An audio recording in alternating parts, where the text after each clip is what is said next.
আমার সঙ্গে সোমরাজ আছে ফোনে। সোমরাজ, যে তথ্য উঠে আসছে এ তো মারাত্মক, 242টি গাড়ি।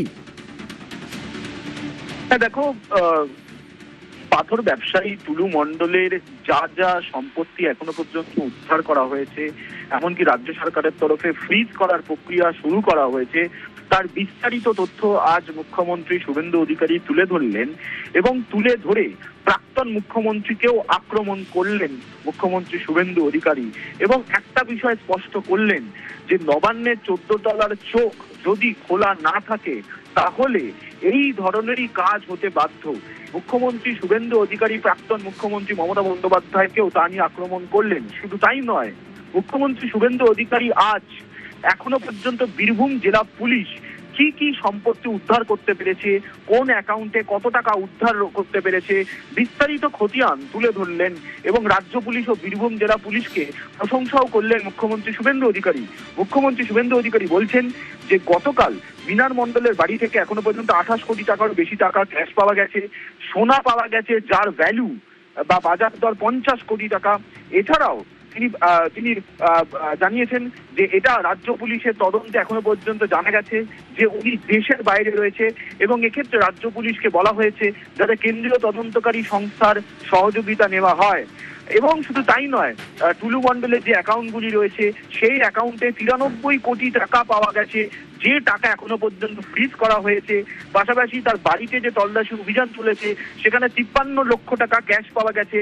এছাড়াও 23টি বিভিন্ন জায়গায় প্রপার্টির হদিশ পেয়েছে, যার মধ্যে 7টা বাড়ি আছে, একটা ফার্ম হাউস আছে এবং 300 বিঘা জমি রয়েছে। সেই 300 বিঘা জমিও সিজ করা হচ্ছে এবং তার প্রক্রিয়াও ইতিমধ্যেই শুরু হয়েছে এবং এক্ষেত্রে ভারতীয় ন্যায় সংহিতা আইনে যে যে আইনি সংস্থান রয়েছে, আইনি ধারা রয়েছে, সেই অনুযায়ী প্রক্রিয়া চালানো হচ্ছে। পাশাপাশি 242টি গাড়ি রয়েছে, সেটাও সিজ করা হচ্ছে। ট্রাক্টর, বাম্পার মিলিয়ে মোট 242টি গাড়ি, যার মধ্যে দামি গাড়িও রয়েছে, BMW, অডির মতো দামি দামি গাড়ি রয়েছে, সেগুলোকেও সিজ করা হয়েছে এবং এইগুলো অকশন করা হবে। মুখ্যমন্ত্রী শুভেন্দু অধিকারী তা জানালেন এবং তার সঙ্গে সঙ্গে প্রাক্তন মুখ্যমন্ত্রী মমতা বন্দ্যোপাধ্যায়কে আক্রমণ করে বললেন যে এর দরুন এই যে দীর্ঘদিন ধরে রেভিনিউ ফাঁকি হচ্ছে, যা নিয়ে তিনি একাধিক বৈঠকে বলেছেন সচিবদের, এমনকি বিভিন্ন মন্ত্রীদের সঙ্গেও যখন তিনি বৈঠক করেছেন, জেলা সফরে গিয়েও যখন প্রশাসনিক বৈঠক করেছেন, যাতে কোনোভাবে রেভিনিউ লিকেজ না হয়, অর্থাৎ রাজস্ব সংগ্রহে যাতে কোনো ফাঁকি না হয়। এবং সেখানেই দেখা যাচ্ছে এর আগে 15,000 কোটি টাকা রাজস্ব ফাঁকি হয়েছে। জানিয়েই প্রাক্তন মুখ্যমন্ত্রী মমতা বন্দ্যোপাধ্যায়কে আক্রমণ করলেন মুখ্যমন্ত্রী শুভেন্দু অধিকারী। কারণ তিনি বলছেন যে যিনি নেতৃত্ব দেন সরকারের, তার নির্দেশ ছাড়া এই ধরনের কাজ হতে পারে না। যেখানে 15,000 কোটি টাকা সরকারের রাজস্ব ক্ষতি হয়েছে, এই 15,000 কোটি টাকা থাকলে আরো স্কুল, কলেজ, বিশ্ববিদ্যালয়, এমনকি চাকরি দেওয়া যেত। এবং এক্ষেত্রে প্রাক্তন মুখ্যমন্ত্রী মমতা বন্দ্যোপাধ্যায়কেও সরাসরি আক্রমণ করলেন মুখ্যমন্ত্রী শুভেন্দু অধিকারী এবং তিনি বলছেন যে এক্ষেত্রে ল্যান্ড ডিপার্টমেন্ট থেকে শুরু করে স্থানীয় পুলিশ, মোটর ভেহিকেল সবারই যোগ পাওয়া যাচ্ছে। যদি এক্ষেত্রে সরাসরি কিছু প্রমাণ পাওয়া যায় তাহলে তাদের বিরুদ্ধেও পদক্ষেপ নেওয়া হবে। এবং শুধু তাই নয়, তিনি উদাহরণ হিসেবে তুলে ধরলেন যে 10 সপ্তাহের সরকার এবং তার মধ্যেই আসানসোল, দুর্গাপুরে এখন কি কোল সিন্ডিকেট চলছে, তা চলছে না, বন্ধ করে দেওয়া হয়েছে। বালি সিন্ডিকেট বন্ধ করে দেওয়া হয়েছে। পূর্ব বর্ধমানের উদাহরণ তুলে ধরে তিনি বললেন যে পূর্ব বর্ধমানে বালি অকশন করে 13.5 কোটি টাকা রাজস্ব সংগ্রহ করেছে রাজ্য সরকার।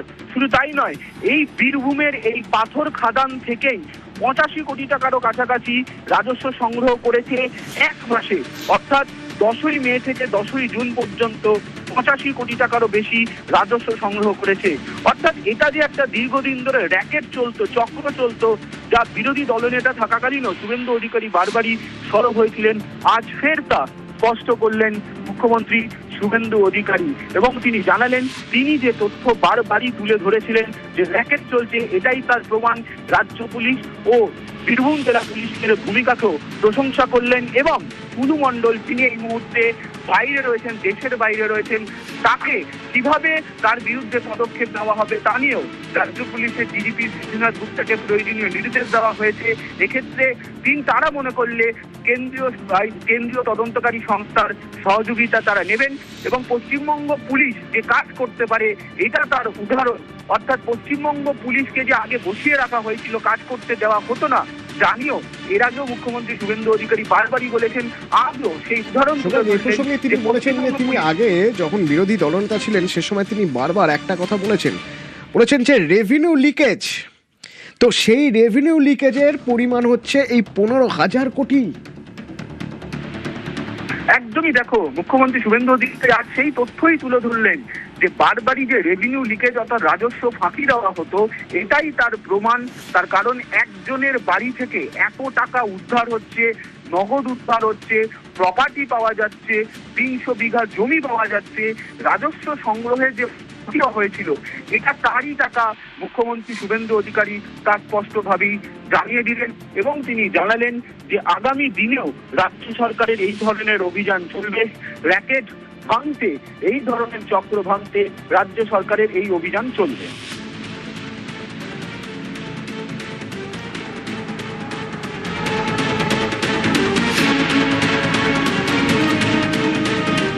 আমরা ওনার যতগুলো অ্যাকাউন্ট এখনো অবধি পেয়েছি, বিভিন্ন অ্যাকাউন্টে 93 কোটি টাকা, সেই 93 কোটি টাকা আমরা টুলু মণ্ডলের অ্যাকাউন্টসগুলোকে আমরা ফ্রিজ করেছি।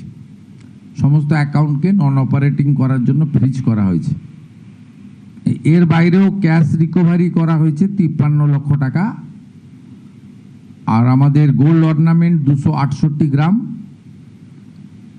400 silver 400 gram, platinum jewellery around 23 gram, 3 cash counting machine পাওয়া গেছে, 1 computer, 2 pen drives, 1 CPU and several document like road challan, DCR, money receipt, chequebook, এছাড়াও আপনার 83টা ট্রাক আর ড্রাম্পার